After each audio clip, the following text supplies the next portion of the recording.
Quand on ouvre un restaurant, il faut faire attention à tout. Il faut faire attention à tous les achats surtout parce que c'est l'achat qui va nous permettre de vendre à un bon prix. Donc attention, n'achetez pas à n'importe quel commercial qui va passer pour vous vendre des produits à des prix exorbitants. Dites-vous qu'il vaut mieux aller chercher un petit producteur avec qui vous allez vous lier d'amitié et acheter à bon prix. Ça, c'est hyper important.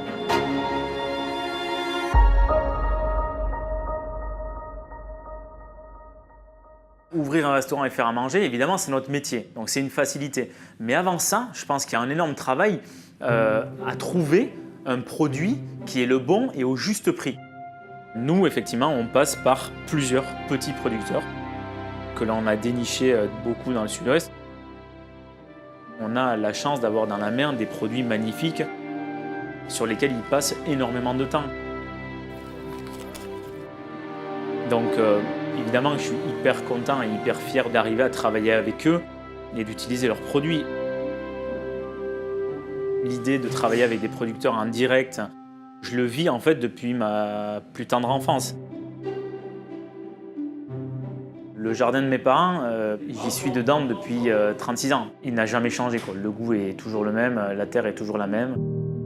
Mon père a un don pour ça. Et il sait tellement bien le faire qu'on le sent dans l'assiette, tout simplement. Et quand on a les produits devant soi et qu'on cuisine avec tous les légumes qu'il nous envoie ou les fruits, c'est juste un pur moment de bonheur, quoi. Là, il n'y a pas mieux comme marché. On demande des squelettes pour rester. D'avoir le produit devant soi à l'état brut, moi ça me donne plein d'idées. On l'a vécu dans les champs avec les vaches de Laurent. On les a choisis, on a choisi nos vaches, on a choisi nos veaux. C'est pas un coup de téléphone le soir de prendre une entrecôte et 2 côtes de bœuf, quoi. Non. On fait attention à pas acheter n'importe quoi. Donc là, ils ont combien d'années, là, les pieds? Eh bien, ils ont 30 ans précisément. Par exemple, le kiwi est un produit très important dans le sud-ouest. C'est un fruit qui me tient à cœur parce qu'il y en a énormément dans les Landes. Je mettrai tout de côté pour... Pas tout, pas les 40 tonnes. Déconne pas. Et c'est un producteur du village qui va nous produire la tonne ou même plus de kiwi que l'on va passer ici chez Boulogne, quoi. Ensuite, pour faire du pain, je voulais garder la même éthique que j'ai sur les produits et les producteurs. En fait, j'ai un souvenir d'enfance. J'ai un souvenir de manger une baguette à Dax que ma mère achetait. Marron, ambrée, grisonnante, un peu bizarre en fait. Et cette baguette bizarre, qui était d'une couleur différente, elle était faite avec une population de blé bio. En fait, c'est des farines anciennes. Et nous, on préférait ce goût. Donc quand j'ai eu l'idée de faire à manger dans une boulangerie, j'ai cherché dans le sud-ouest quelqu'un qui produisait des populations de blé en bio. On a trouvé, on est allé le voir. Il faisait lui-même sa farine, donc on a vu une qualité de blé exceptionnelle. Mais j'ai quand même essayé d'aller un peu plus loin encore, de passer à un autre niveau.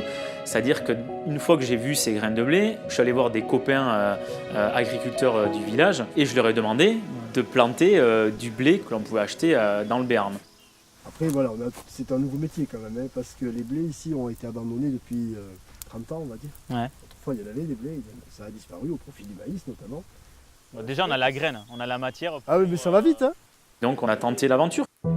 Ils ont décidé de planter des champs et des champs de blé et on va avoir nos récoltes que l'on va pouvoir concasser dans un moulin à vent dans les Landes aussi, qui est en train d'être réhabilité par une école à Waireleuil. Donc toutes nos farines de blé vont être concassées dans ce moulin à vent dans les Landes. Pour moi, c'est juste magique, quoi. Tu vois, c'est souvent le rapport en fait que l'on a à l'enfance sur un produit, c'est des goûts en fait qui me restent et que j'ai envie de faire découvrir en fait à ma clientèle. Donc là, c'est ce que l'on va faire. Boulogne, ça va être un restaurant qui va vivre au cours des saisons en fait. Moi, je veux en fait revivre ce que l'on avait dans le sud. Sur des grands repas où il y avait 10-12 plats différents sur les buffets. Pour le retrouver, il faut des plats de partage avec des plats hyper conviviaux, mais pour avoir ça, il faut évidemment un super produit. Chez Boulogne, dans le couloir, on va afficher tous nos producteurs avec une légende en marquant ce qu'ils font, où ils le font et avec quel amour ils le font. C'est hyper important derrière que le client sache d'où vient le produit et qui l'a élevé. Et maintenant, il suffit d'aller en cuisine et de se mettre au boulot. Parce que là, on a des putains de produits devant nous, on a une équipe de folie. Donc oui, évidemment que je suis impatient, j'attends que ça. Je vais enfin pouvoir exercer mon métier qui est cuisiner.